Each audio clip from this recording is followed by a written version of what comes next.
What is going on, guys? This is Michael Williams from Cartoon Universe, and Crossover Nexus was absolutely insane. It was a love letter to Cartoon Network fans. Lots of Easter eggs and references throughout Cartoon Network's history. Tons of characters that some of which I didn't even know.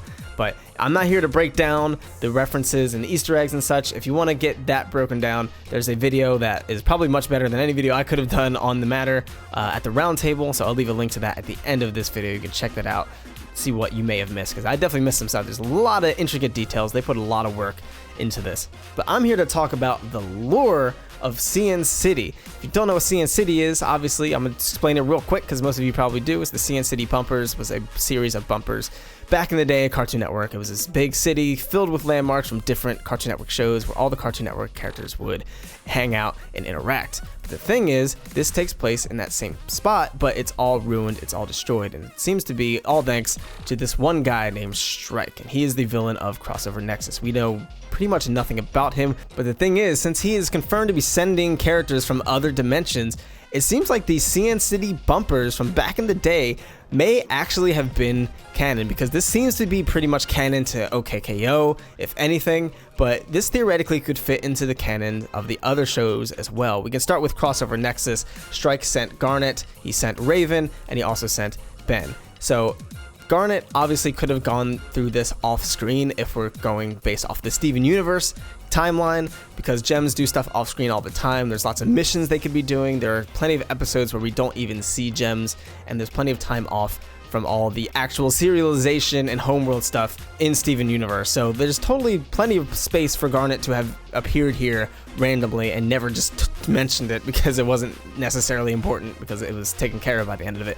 Teen Titans Go and the Ben 10 reboot, they're more or less pretty episodic, sort of. You know, Ben 10 has some story and lore, I believe, but for the most part, you could kind of fit those in. And then we look and see a bunch of characters throughout Cartoon Network history that were turned into statues and X'd by Strike, which is really crazy, especially since a lot of these characters aren't quote-unquote heroes. I mean, we have characters like from the We Bear Bears and Craig of the Creek. Like, these characters aren't really heroes per se. They don't fight, they don't have any powers, they don't really do anything. So I'm curious as to why Strike chose a lot of these characters to begin with. But it seems like whatever Strike was doing, he destroyed CN City. Again, we have no idea where this man came from. Who was this? But regardless, it seems like you can kind of tie these into the canons of all the shows. So it's theoretically possible that this is just some big central hub in between the other dimensions of the Cartoon Network properties, and it serves as sort of an amalgamation of all of those different universes, all those different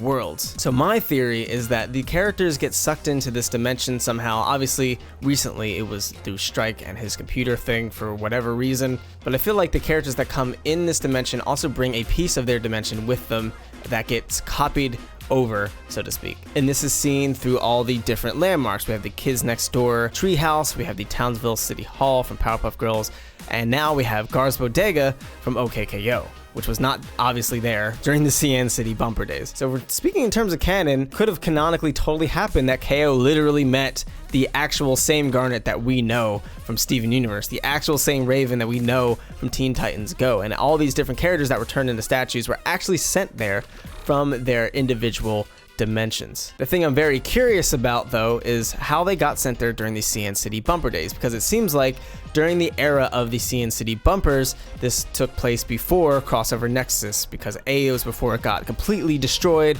and ruined, presumably by Strike, and B, there's obviously a lot of newer characters that are there in the Crossover Nexus special that obviously were not there during the CN City bumper days because they obviously didn't exist. But canonically speaking, it's interesting that we just straight up never see them at all. So I wonder if Strike sent all those characters back in the CN City bumper days but just didn't really attack them right away, had them live in peace for some reason, or if there's something else going on entirely that sent them there in the first place, assuming that this is actually canon. Obviously, I know I'm looking way too deep into some TV bumpers, okay? I'm aware of this. I'm aware that at the time the creators had no idea that this was going to be turned into some great lore. But I feel like Ian Jones Cordy, he's a man of culture, you know what I'm saying? He enjoys a good piece of lore. You know, he tweeted about Mario lore recently after the whole Toadette scandal.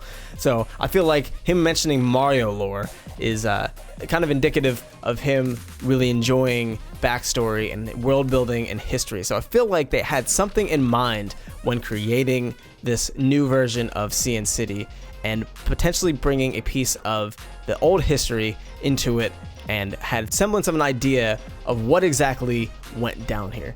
But I don't know how it happened. I don't know how the characters got there in the first place. I just know that Strike recently sent some new characters into this dimension that may not have appeared beforehand. But if you guys have any ideas as to how this may have happened, how CN City may have come to be, how Strike got there, and how exactly the characters got there in the first place, definitely let us know if we missed any little details. Very curious to know what this is, because I need answers. Ian, please. Cartoon Network, please. I need to know. Your boy needs to know. But thank you guys so much for tuning in. If you're new here, be sure to subscribe, hit that notification bell, because we're going to be overthinking more cartoons as we do around these parts. And consider supporting us on Patreon so we don't get sent to another dimension and turn into a statue. And if you enjoyed this video, be sure to leave it a like. Thank you guys so much for tuning in. I've been MYKAL Williams. You've been watching Cartoon Universe, and we'll see you in the next video. Peace.